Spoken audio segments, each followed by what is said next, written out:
Hello everyone, আপনারা সবাই কেমন আছেন? আশা করি ভালো আছেন। আমিও ভালো আছি। দেখতেই পাচ্ছেন আজকে পূর্ণিমা রাত, আকাশে চাঁদ উঠেছে অনেক বড়, আর চাঁদটা কি সুন্দর আলো দিচ্ছে। তার সাথে নিচে একটা হিমেল, সুন্দর ঠান্ডা হাওয়া বইছে। কি মনোরম পরিবেশ! দেখুন দেখুন দেখুন, বাড়ির সব লোকজন ঘুমিয়ে পড়েছে। ওই যে পাশে একটা বাসায় বাতি জ্বলছে, দেখতেই পাচ্ছেন। সুন্দর একটা মনোরম পরিবেশ, ঠান্ডা ঠান্ডা হিমেল হাওয়া বইছে। তার ওপর আবার ওপরে একটা চাঁদ, একই সুন্দর আলো দিচ্ছে। একটা অপূর্ব পরিবেশ, অপরূপ সৌন্দর্য দৃশ্য দেখা যাচ্ছে। এটা কার কেমন লাগে একটু কমেন্টে জানাবেন, আমাদেরকে সাথে শেয়ার করেন। আমার খুব ভালো লাগছে।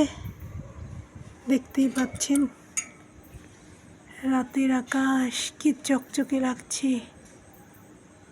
আপনাদের ভালো লাগলে আমার সাথে শেয়ার করেন। ধন্যবাদ সবাইকে। আজ এই পর্যন্তই। আমাদের সাথে থাকবেন। আল্লাহ হাফেজ, টাটা।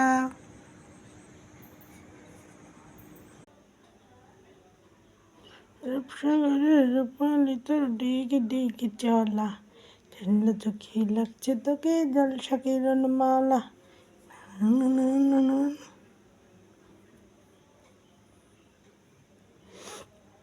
আচ্ছা বন্ধুরা, আপনারা বলতে পারেন আগেকার যুগের মানুষের সম্পর্কটা ছিল এরকম যে কারো কোনো বিপদ হলে একে অপরের পাশে এসে দাঁড়াতো এবং সবাই সবার খোঁজখবর রাখতো এবং সবাই সবাইকে ভালোবাসতো, এরকম ছিল। আর এখনকার যুগের সম্পর্কটা এরকম হয়েছে যে কে কখন মানে তাকে দরকার, আর দরকার দরকার প্লাস তার যখন প্রয়োজন হয়, দরকার এবং প্রয়োজন হয় তখন আর তার যাকে খুঁজছে বা এগোচ্ছে তার কোনো স্বার্থ আছে তখনই তার খোঁজ পড়ে। তাছাড়া আগে পরে কখনোই কারো খোঁজ পড়ে না।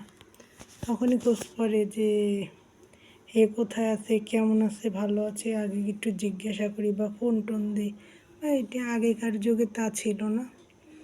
মানুষ কেমন আছে জানার জন্য চিঠিপত্র ব্যবহার করা হতো। আর এখনকার যুগে মোবাইল ফোনে সব কিছু পাওয়া যায়। তখন যার স্বার্থ আর দরকার তখন তার খোঁজ পড়ে। তাছাড়া আর অন্য কোনো সময় কখনোই খোঁজ পড়ে না।